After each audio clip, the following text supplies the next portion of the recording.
Partimos con una pregunta. ¿Puede existir un libro para una reconciliación y una reconciliación con el padre? De alguna forma, eso es parte esencial de Tinta Invisible, el libro que trae al escritor Javier Peña a Chile. Pero no solo sabemos de Peña por su libro. Tinta Invisible tiene un proyecto hermano que es el podcast Grandes Infelices, donde los escritores, sus vidas y desventuras son los protagonistas. Bienvenido, Javier Peña, a Página 24. Qué gusto tenerte con nosotros. Hola, muchas gracias. El gusto es mío. Javier, bienvenido.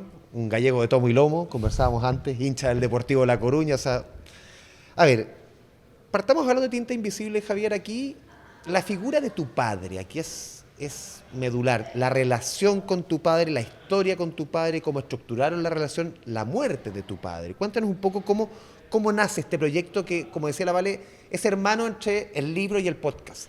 Sí, tanto el podcast como el libro nacen de un momento determinado de mi biografía, que es la enfermedad y muerte de mi padre. En ese momento yo llevaba 4 años sin hablarme con él. Y bueno, pues por una tontería realmente. Había sido una tontería, pero por el orgullo, por esto, no nos habíamos reconciliado. Pero mis hermanos se pusieron en contacto conmigo para decirme pues, que tenía una enfermedad terminal y que quedaba muy poco tiempo. Y me dijeron que tal vez quieras venir al hospital, ¿no?, a reconciliarte, y por supuesto quería ir. Pero claro, yo iba con mucho miedo ese día, ¿no? Ese día después de 4 años, ¿con qué ojos miras a tu padre en ese momento trágico en el que él está asumiendo la muerte, tú estás asumiendo la muerte? Y yo pensaba que igual él me iba a reprochar ese orgullo que nos separó durante 4 años, ese tiempo perdido. Pensaba que tal vez pudiera incluso, no sé, como estaba a punto de morir, ponerse con temas trascendentes, hablar de la vida y la muerte, y mira, ahora que yo sé que he perdido el tiempo, no hagas esto, no hagas lo otro. Pero yo llegué allí, nos saludamos, y lo primero que me preguntó mi padre es, ¿qué estás leyendo? Y eso a mí me sorprendió, me chocó. Sí, pero a partir de entonces, todos los días que estuvimos, hasta que él falleció, hablamos de libros, de películas, de historias, de vidas de escritores, porque él hablaba mucho de vidas de escritores. Y nunca hablamos del tema, de la enfermedad. Igual que nunca, yo pensé después, me di cuenta después de que a lo largo de nuestra vida nunca hablábamos. Él no me preguntaba, ¿qué tal te va con esta chica? O ¿qué tal te va en los estudios o en el trabajo? Él me decía, ¿has visto este libro? ¿Has Las leído? historias vertebraron sus vidas. Completamente. Pero no me di cuenta hasta que él se murió. O sea, de alguna forma lo sabía, pero no lo reflexioné hasta que él se murió. Y fruto de esa reflexión, de esta relación literaria que tenías con tu padre. Y el libro nació de esa reflexión.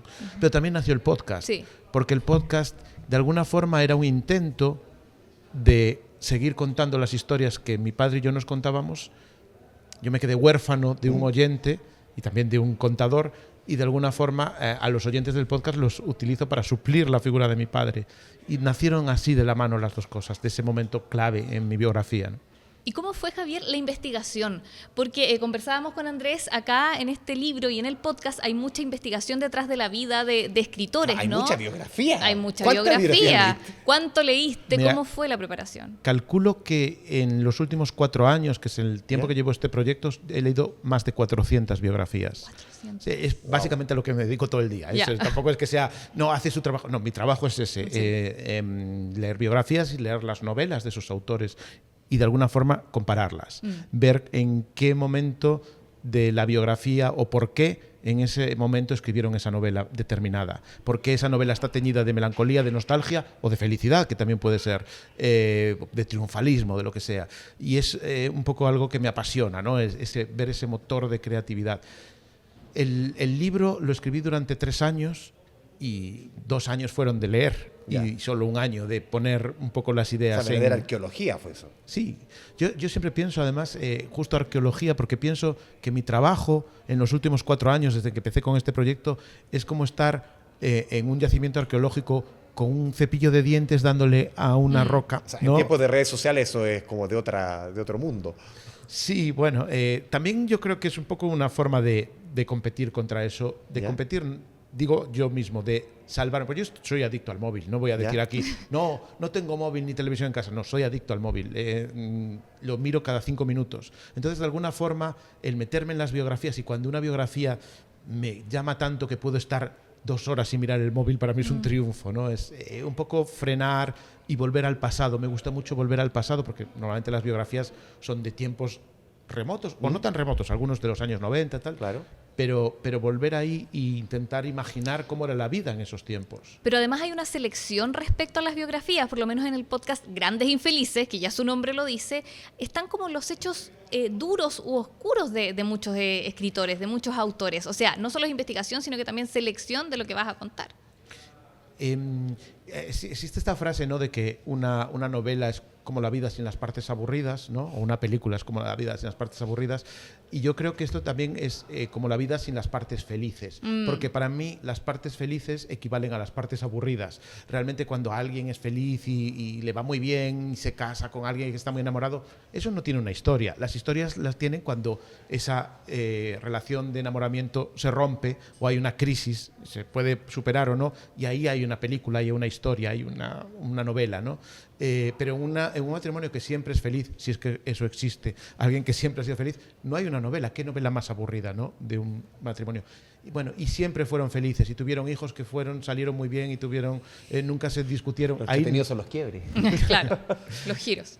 Entonces, creo que para mí la clave es buscar esos momentos que no tienen por qué ser de infelicidad, sino de crisis, de conflicto. Del conflicto nacen las narraciones, ¿no? Javier, tú, a ver, en varias entrevistas has dicho la infelicidad de los protagonistas es el motor de la creación. ¿Por qué la infelicidad crees tú? Y tú también lo estableces como también un motor creativo tuyo. ¿Por qué la infelicidad es un motor de creación? Y está, obviamente, en Tinta Invisible. A ver, yo creo que la idea de la infelicidad puede tomarse como algo peyorativo o algo muy negativo. Bueno, primero creo que todos vamos a atravesar momentos de infelicidad, que la vida tiene momentos de felicidad e infelicidad y que nadie es feliz. Porque si alguien fuera feliz todo el tiempo, no sería feliz nunca, porque para ser feliz hay que haber pasado por el momento malo, ¿no? Claro. Pero yo creo que esa idea de la infelicidad como motor creativo es más una idea de inadaptación o de disconformidad. No nos gusta el mundo en el que estamos, no estamos cómodos ni adaptados en el mundo en el que estamos, y entonces creamos un mundo paralelo. Yo te mencionaba antes el tema de la infelicidad, Javier. Tú también hablas de la tiranía de la felicidad. Un tema sobre todo apuntando a las redes sociales. Tenemos todo más que nunca, pero hay una verdadera crisis a nivel mundial, una crisis de salud mental. ¿Fingimos felicidad en las redes sociales? Tú te metes mucho en varias entrevistas, el tema del Instagram, de fingir que todo va bien, que siempre la familia es feliz, que siempre la comida perfecta, que siempre, aquí decimos el carrete o la noche, la salida de copas, pero maravillosa. ¿Fingimos una vida perfecta? Sí, claro. Es que aparte parece que es la única forma. Yo me meto en la cabeza de un escritor. Bueno, en la mía, por ejemplo. Me resulta fácil. Partamos por casa. Pero tú tienes que decir que tus libros están funcionando muy bien, aunque no estén vendiendo nada. Que tus presentaciones va mucha gente, aunque no haya ido nadie. Yo siempre digo, la presentación, yo ya tengo cierto ojo, y si va mucha gente, el escritor va a meter una foto en la que se vea mucha gente. Y si se ve la foto solo de la mesa con el presentador y el escritor, es que no ha ido nadie y no quiere que salgan las sillas vacías. Porque tenemos esta idea de que lo que fracasa no queremos comprarlo. Queremos comprar solo lo que es exitoso. Solo queremos leer lo que ya han leído otros. El éxito arrastra el éxito y el fracaso arrastra el fracaso. Y cuando a veces puede ser que digas, voy a descubrir, si todo el mundo está viendo esta serie o leyendo este libro, yo quiero descubrir este otro. ¿Por qué voy a tener que leer lo que lee todo el mundo? Pues ahora no vale. Ahora tienes que leer lo que lee todo el mundo y entonces tienes que fingir que siempre tienes éxito. Tienes que fingir que siempre eres feliz. Las fotos, nunca pones una foto aburrida, pones la foto en el viaje, en el sitio más espectacular. Y yo conozco gente amigos que decían que viajaban para que el resto se muriesen de envidia, ¿no? Es como un motor del viaje. Es importante ir al viaje y hacer la foto en el lugar más exótico. De hecho, ya no vas a viajar, por ejemplo, nosotros que tenemos muy cerca París, ¿no? Bueno, relativamente cerca París. No, ya París va todo el mundo. Yo voy a ir a Bali, que la gente no ha ido. Voy a ir a Santiago de Chile. Sí, o voy a Santiago de Chile, a la isla de Pascua. ¿Sabes? Voy a ir al sitio donde no han ido los demás porque tienes que demostrar que eres más feliz y que tu vida es mucho más emocionante que la de los demás. Y es todo falso, es todo... Realmente hay gente que sube esa foto y se pone súper feliz y luego apaga el móvil y se pone a llorar, ¿no? Bueno, pues eso no lo puedes subir, ¿no? Y eso, a mí esa tiranía de la felicidad me preocupa porque obliga a fingir eso y obliga a que te culpes un poco si no eres feliz. Y de ahí vienen muchas depresiones, vienen muchas... Y a mí me preocupa mucho, tengo sobrinos, no tengo hijos, pero tengo sobrinos jóvenes esa idea de, es que tengo tantos seguidores, quiero más seguidores, dame like, por favor, dame like para que funcione mejor. ¿Qué más te da? La dopamina. ¿Sabes? Porque yo tengo que vender un libro, pero ¿a ti qué más te da si no tienes nada que vender, no? ¿Crees que ahí la literatura puede ser un antídoto a esta inmediatez, a este como, no sé, exitismo o esclavitud de la imagen y de nuestra imagen? Porque finalmente todo esto las redes sociales lo exacerban, subir inmediatamente dónde estás, lo bien que te va o lo que tú pretendes mostrar que te va bien. ¿Crees que la literatura puede venir a rescatarnos un poco de eso? Debería. Primero, porque escoger un libro, yo lo que le digo a la gente es, escoge tú un libro, no el algoritmo, escógelo tú igual en la biblioteca de tus padres, no el libro que está de moda, sino algo que vayas a leer y ábrelo y frena. Porque el libro lo que hace es frenar, deja el móvil en otro lado, no estés leyendo. Que es yo una pausa, te lleva a otro planeta. Lo que tú nos contabas, que una biografía te podía dejar 2 horas sin el móvil, claro, sin el celular. Pero yo le aconsejo, si alguien está muy estresado, coge un libro que hayas elegido tú, o que te lo haya recomendado alguien, pero no el algoritmo, sino alguien de carne y hueso.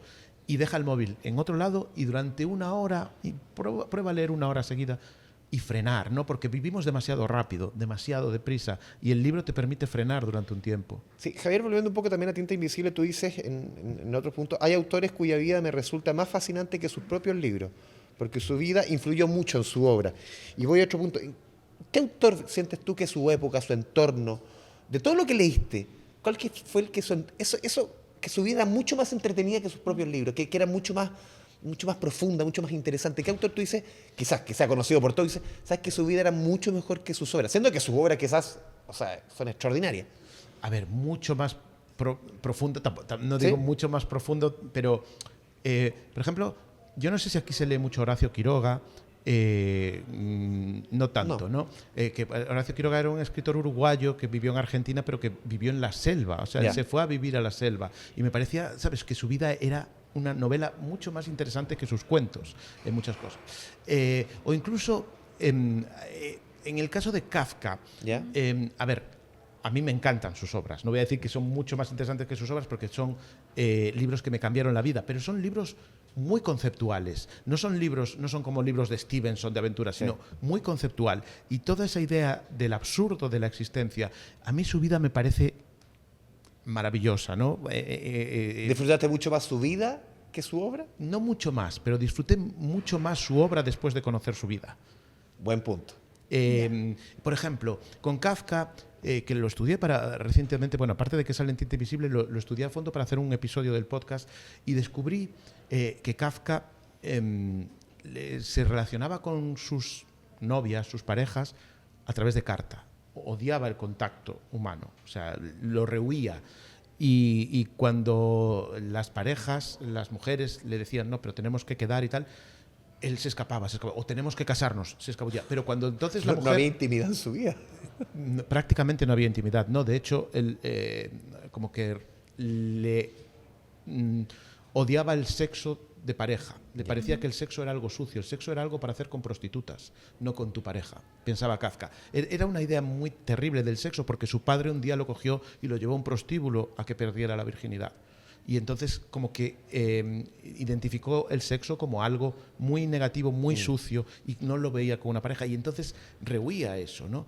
Y él, como digo, se conectaba con ellas a través de cartas, pero cuando ellas decían, bueno, pues yo solo con cartas no quiero, él se ponía muy nervioso y se deprimía, y entonces las acosaba a través de cartas. Yo siempre digo, Kafka hacía love bombing, pero love bombing postal, epistolar, ¿no?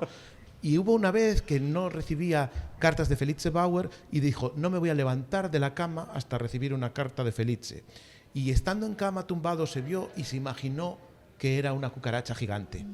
Y esa fue la génesis de la metamorfosis. Y cuando yo sé eso, el leer la metamorfosis me parece mucho más sabroso, ¿no? Mucho más. Claramente no es que el autor sea más que la obra, sino que al final su vida... Es indivisible, sí. Hay un antes y un después, quizás. Sí, claro. Es que para mí todas las obras están relacionadas con la vida de los autores. Pueden fingirlo más o menos, ficcionalizarlo más o menos, pero hay algo de la vida. No se puede escribir sin vivir. Sí. Y a mí me interesa mucho saber lo que vivieron los autores. Y eso está acá, en el libro. Claro. Javier, ¿y esa es la tinta invisible? O sea, lo que hay detrás de los autores... ¿Qué es la tinta invisible? ¿Qué es la tinta invisible? Para mí la tinta invisible es lo que nos conecta con los autores. Que yo lea un libro de Kafka, y que de alguna forma ese absurdo que él me refleja yo lo haya vivido. Y de repente me conecto con un autor que murió 100 años antes de lo que yo vivo, ¿no? Y digo, Dios mío, ¿cómo puede ser que una persona que vivió a principios del siglo XX tenga la misma idea del absurdo que yo? O voy a dar la vuelta. Claro. Como yo tenga la misma idea del absurdo que Kafka. Y de repente estoy conectado con él, pero no solo con él, estoy conectado también con otros lectores de Kafka que han tenido esa idea del absurdo, que han de alguna forma experimentado esa idea del absurdo. Y por eso me parecen tan importantes hoy en día y están tan de moda los clubes de lectura.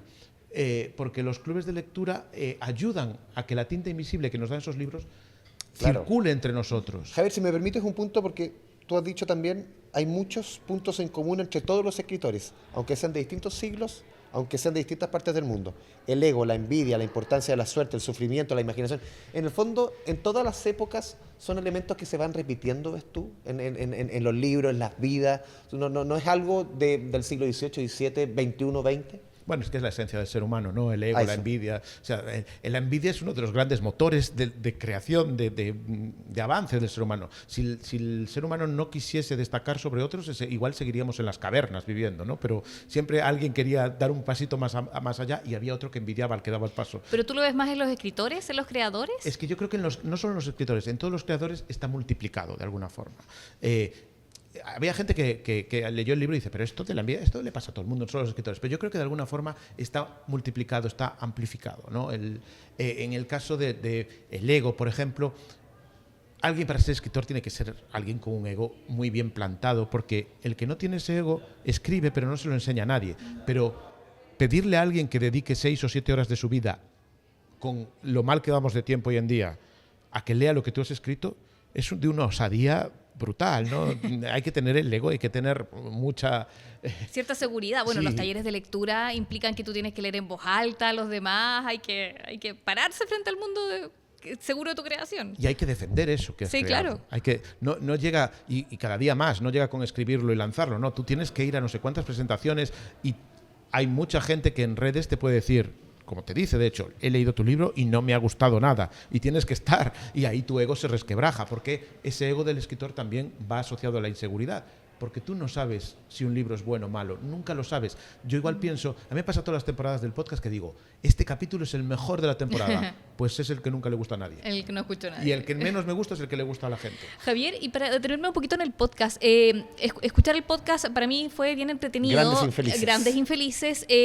Es toda una historia, uno se sumerge en la historia de estos escritores. ¿Con cuánta gente trabajas ahí? No es un trabajo que haces solo, aquí hay un equipo. Pues te voy a decir la verdad, el 95% es yo solo. ¿En serio? Sí. Mira. Luego hay una voz femenina, Sí. que es mi esposa. Porque el podcast lo grabo en casa, ¿En serio? en el salón de mi casa. Sí, y Si siempre las obras, uno cuando conoce la vida es más interesante y sabe de la obra. Yo decía, ¿qué equipo trabaja acá? y Porque sí que es verdad que cuando yo ya tengo, o sea, yo lo grabo en casa con mi esposa y cuando tengo Tú vives ya, en Santiago de Compostela. en Santiago de Compostela, sí. Y cuando ya tengo todo la voz, nuestras dos voces editadas y tal, se lo mando a un diseñador de sonido tal, que él le añade los efectos, las músicas. Yo le digo un poco la idea de músicas y efectos que quiero y él los añade. Esa es la parte, o sea, somos 3 personas, pero mi esposa lo que hace es leer los textos que yo le doy y el diseñador sonoro incluye los efectos. O sea, por eso yo digo que el 95% del trabajo es mío, porque el 85% del trabajo es la documentación.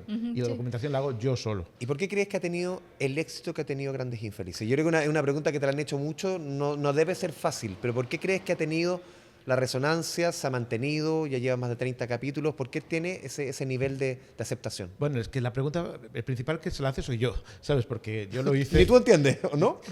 Yo me doy una respuesta, no sé si es la respuesta. ¿Ya? Yo creo que tiene que ver con que precisamente el podcast está escrito como si fuese una novela o un relato. Ya. Sí. Y es como un podcast de cuentacuentos. Normalmente los podcasts son más conversacionales, normalmente, o incluso ensayan más con el sonido, y este es el podcast de un cuentacuentos. Sí.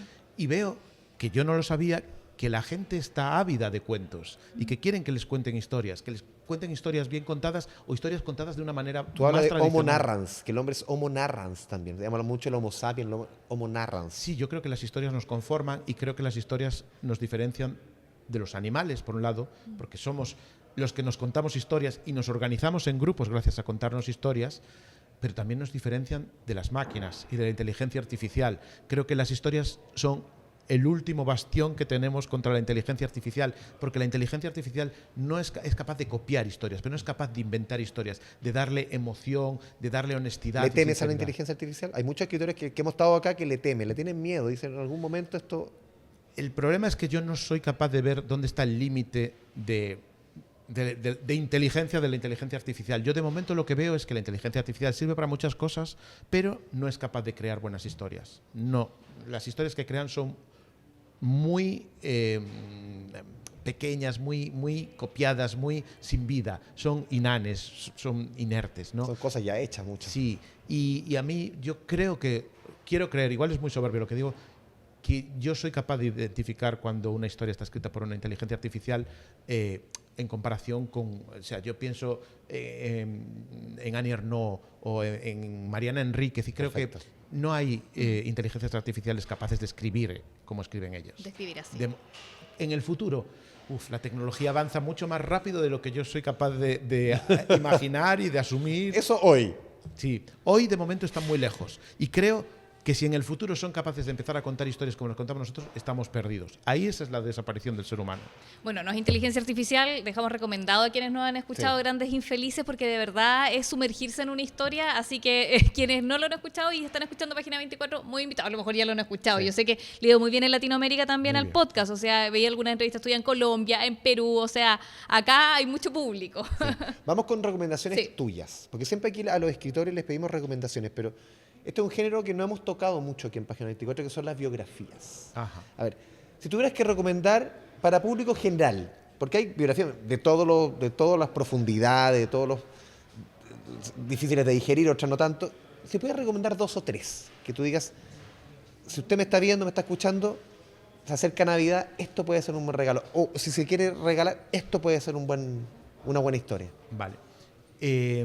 Yo siempre recomiendo una biografía de Manuel Carrer sobre Philip K. Dick, que se llama...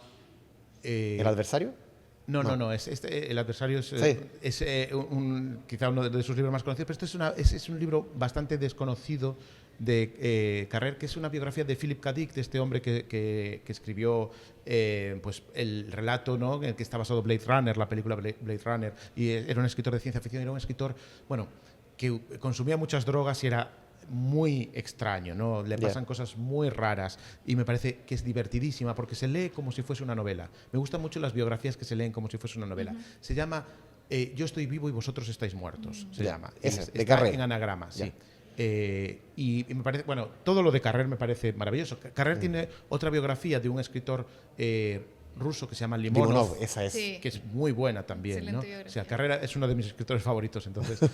Pero esta de Philip K. Dick es menos conocida y yo la suelo recomendar. Después, yo la biografía de Pessoa, de Fernando Pessoa, que escribió un escritor, creo que es americano, que se llama Richard Zenit, la leí en inglés. Pero vi que en estas semanas lo va a publicar Acantilado, esta biografía de Pessoa. No sé si tiene un título o simplemente es Fernando Pessoa, pero es la biografía de Pessoa de Richard Zenit en Acantilado. Es una biografía monumental que tiene 1000 páginas. Es increíble porque Pessoa es un personaje increíble que inventó 100 heterónimos, que tenía 100 personalidades distintas y escribía con 100 personalidades distintas y es inacabable. Y me parece que es muy recomendable si que alguien quiere... Bueno, es muy monumental y no es para todo el mundo, pero sí que es muy interesante. Y después hay una biografía un biógrafo que me gusta mucho, que se llama Benjamin Moser, que hizo 2 biografías de Clarice Lispector y Susan Sontag. Por ejemplo, la de Susan Sontag es una gran biografía, las 2, pero como me habéis dicho 3, pues me voy a quedar con estas 3, ¿no? La de Susan Sontag es una gran biografía sobre un personaje también muy complejo, muy infeliz, que hizo muy infelices a la gente que le rodeaba, ¿no? Pero que bueno, que me parece que encarna muy bien la idea del creador atormentado, ¿no? Javier Peña, muchas gracias por esta conversación con nosotros, por tus recomendaciones, por supuesto. Nosotros ya hicimos la recomendación del podcast del libro Tinta Invisible, y gracias por acompañarnos acá en Página 24. Nada, un placer. Muchas gracias, Javier. Un gusto. Muchas gracias. Nos vemos en otro capítulo, en otro evento aquí en Página 24. Chao, chao.